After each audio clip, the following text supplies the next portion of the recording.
Sekarang kita akan masuk ke materi terakhir dari bab 9 di buku kita, yaitu tentang lattice.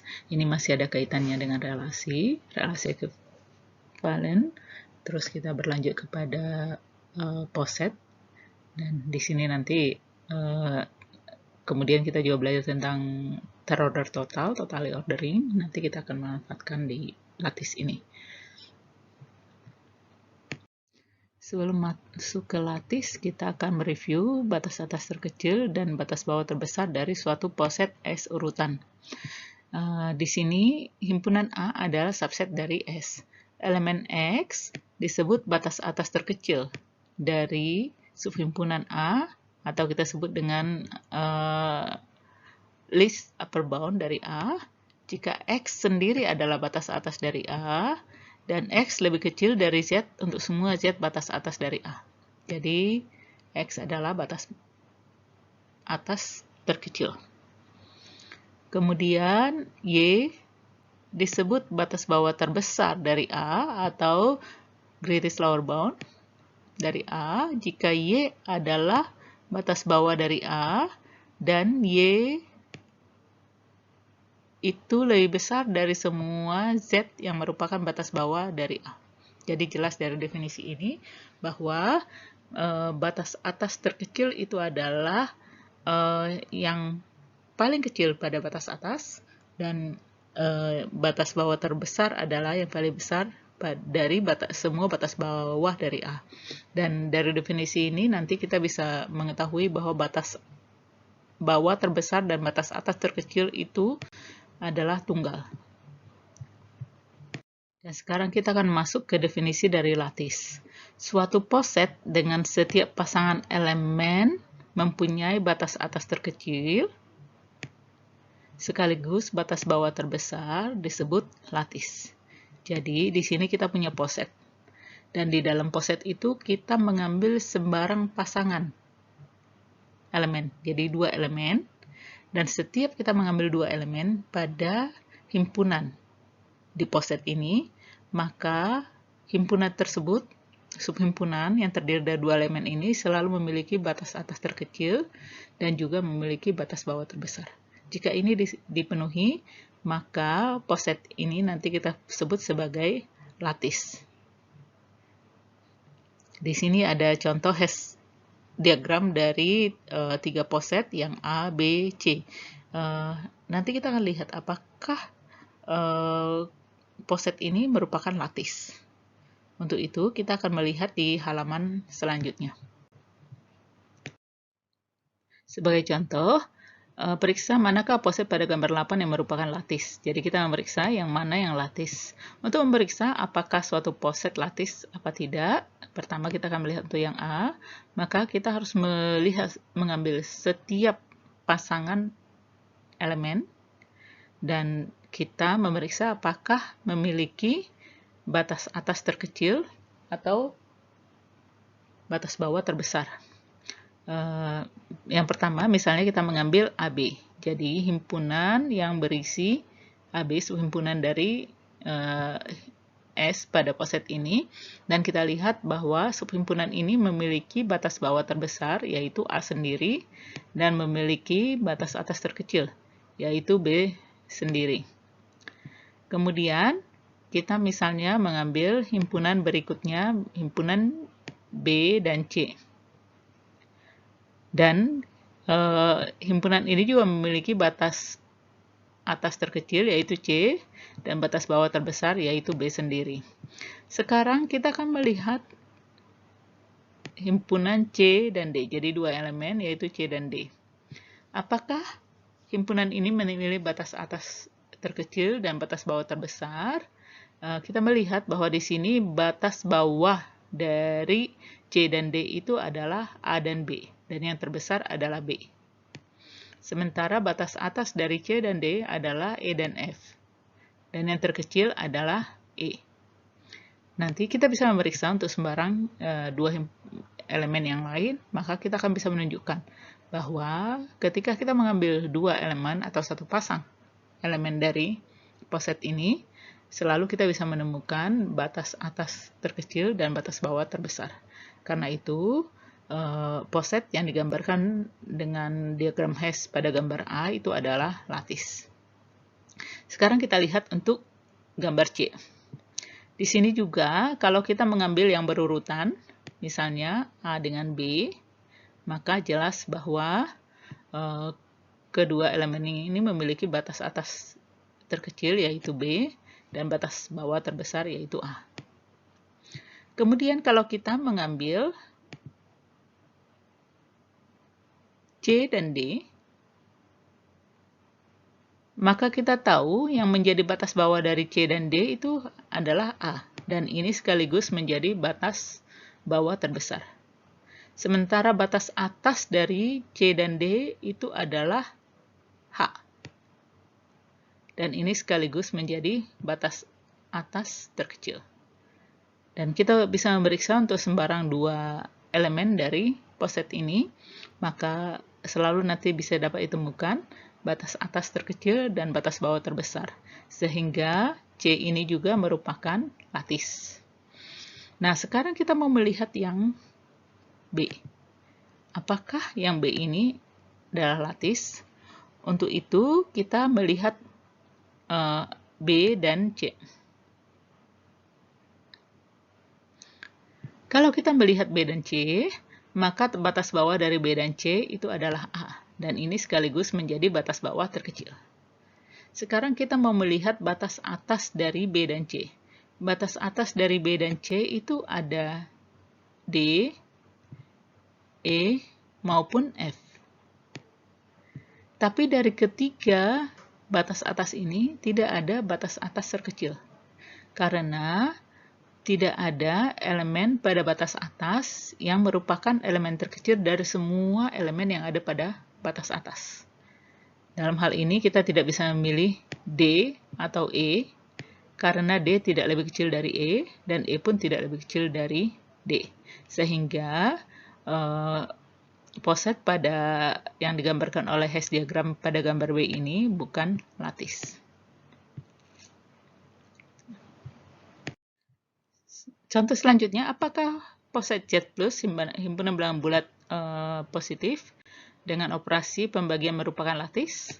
Untuk memeriksa ini, kita bisa mengambil sembarang dua anggota dari Z plus, sebut saja A dan B. Maka batas atas terkecil dari A dan B adalah KPK dari kedua bilangan ini, dan batas bawah terbesar dari A dan B itu adalah FPB dari kedua bilangan ini. Sehingga kita bisa menyimpulkan bahwa poset ini adalah lattice. Selanjutnya, periksa apakah poset ini dan poset ini merupakan lattice. Jadi ini adalah relasinya adalah membagi dengan himpunan yang berbeda. Yang pertama adalah himpunan 1, 2, 3, 4, 5, sementara yang kedua adalah 1, 2, 4, 6, 8, 16. Kita coba untuk yang pertama. Yang ini. Di sini, karena 2 dan 3 pada poset ini tidak mempunyai batas atas. Karena tidak ada anggota dari poset ini yang dibagi oleh 2 dan 3. Karena tidak punya batas atas, ada dua elemen yang tidak punya batas atas, maka kedua elemen itu juga pasti tidak punya batas atas terkecil. Sehingga poset ini bukan lattice. Sekarang untuk yang kedua. Di sini elemen himpunannya adalah terdiri dari 2, 4, 8, dan 16.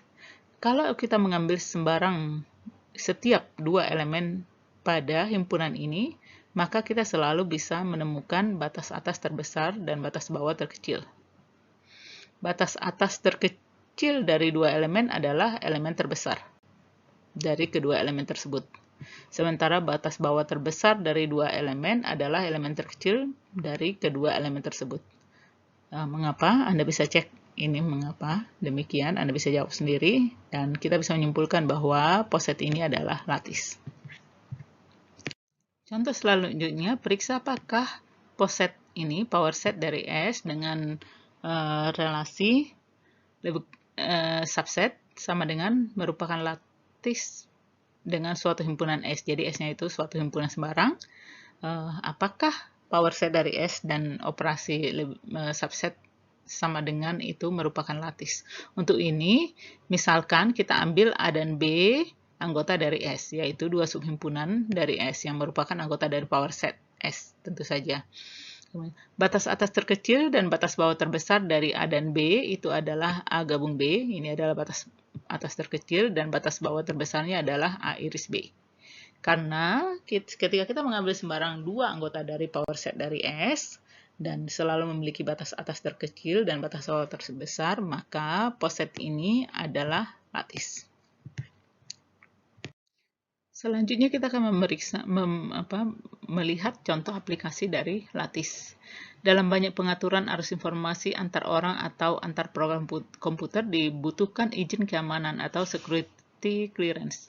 Jadi, kapan informasi ini bisa diteruskan kepada yang lain, kapan tidak. Ini yang kita sebut dengan security clearance atau izin keamanan meneruskan informasi.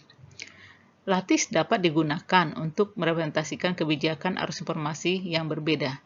Jadi kalau misalnya ada aturan-aturan arus informasi, kita bisa nanti menggunakan lattice untuk menentukan kebijakannya. Sebagai contoh, kebijakan aliran informasi yang umum digunakan dalam pemerintahan atau militer adalah kebijakan keamanan bertingkat.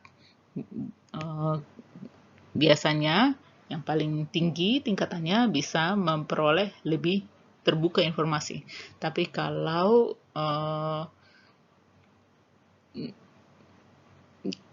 tingkatannya lebih rendah, maka informasi yang diperoleh juga lebih terbatas. Itu wajar. Jadi setiap potongan informasi diberi kelas keamanan, dan setiap kelas keamanan direpresentasikan oleh pasangan AC, di mana A itu adalah tingkat otoritas dari orang dan C itu adalah kategori dari informasi. Jadi ada tingkat otoritas dari seseorang dan kategori informasi yang boleh disampaikan kepadanya. Bisa saja tingkat otoritasnya sama, tapi kategori informasi yang boleh disampaikan kepadanya berbeda. Orang atau program komputer diizinkan mengakses informasi dari himpunan kelas keamanan tertentu yang dibatasi. Kita akan melihat contohnya lebih lanjut di halaman berikutnya. Tingkat otoritas yang biasa digunakan dalam pemerintahan Amerika adalah unclassified atau 0, confidential 1, secret 2, dan top secret 3. Tentu saja yang angkanya paling besar itu adalah yang paling tinggi. Kategori yang digunakan dalam kelas keamanan adalah himpunan bagian dari semua kompartemen yang relevan dengan bidang tertentu. Jadi relevansinya dengan bidang tertentu. Misalnya kalau urusan keamanan, tentu saja orang-orang yang bekerja di bidang keamanan bisa mendapat informasi, tapi tidak boleh diberikan kepada orang-orang yang berada di bukan keamanan, misalnya di ekonomi. Jadi setiap kompartemen itu mewakili area subjek tertentu. Contohnya, jika himpunan kompartemen adalah mata-mata, mall, agen ganda, maka ada 8 kategori berbeda untuk ini. Satu untuk masing-masing dari 8 himpunan bagian dari himpunan kompartemen ini. Karena di sini ada 3 unsur, maka nanti akan ada 8 himpunan bagiannya. Salah satunya misalnya mata-mata dan malls gitu. Jadi yang informasi yang bisa dibuka kepada dia adalah yang terkait dengan mata-mata dengan malls. Kelas keamanan dapat diurutkan dengan menetapkan bahwa A1 C1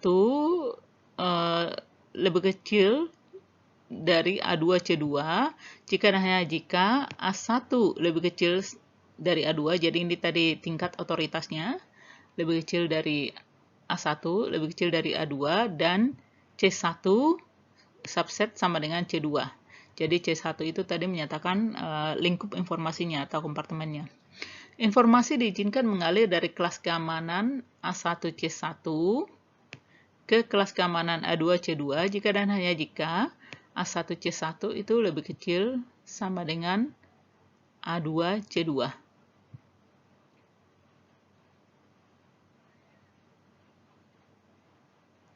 Sebagai contoh, kelas keamanan misalnya secret, mata-mata, mall itu dapat diteruskan kepada top secret mata-mata mol agen ganda.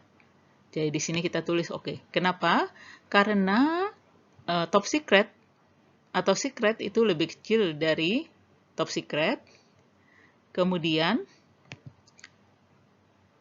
mata-mata mol itu adalah subhimpunan dari mata-mata mol agen ganda. Jadi karena keduanya dipenuhi, yaitu A1 lebih kecil sama dengan A2 dan C1 subset sama dengan C2, maka informasi dari keamanan dari secret mata-mata mol itu bisa diteruskan kepada top secret mata-mata mol agen ganda. Jadi ini oke. Sementara kalau kelas keamanan top secret mata-mata mol hendak diteruskan ke secret mata-mata mol agen ganda, ini tidak bisa. Kita sebut not okay. Kenapa? Karena top secret itu tidak lebih kecil dari secret. Walaupun kompartemen di sini lebih luas daripada yang ada di sini. Demikian juga ketika informasi keamanan dari top secret mata-mata mol hendak diteruskan ke top secret mata-mata. Ini pun tidak boleh, kita sebut not okay. Kenapa? Walaupun A1 atau lebih kecil sama dengan A2, jadi di sini sama top secret. Di sini C1 bukan subset dari C2. Jadi itu tidak bisa dilakukan. Himpunan semua kelas kerahasiaan dengan urutan yang didefinisikan seperti di atas ini itu akan membentuk lattice. Mengapa? Anda bisa coba pikirkan sendiri.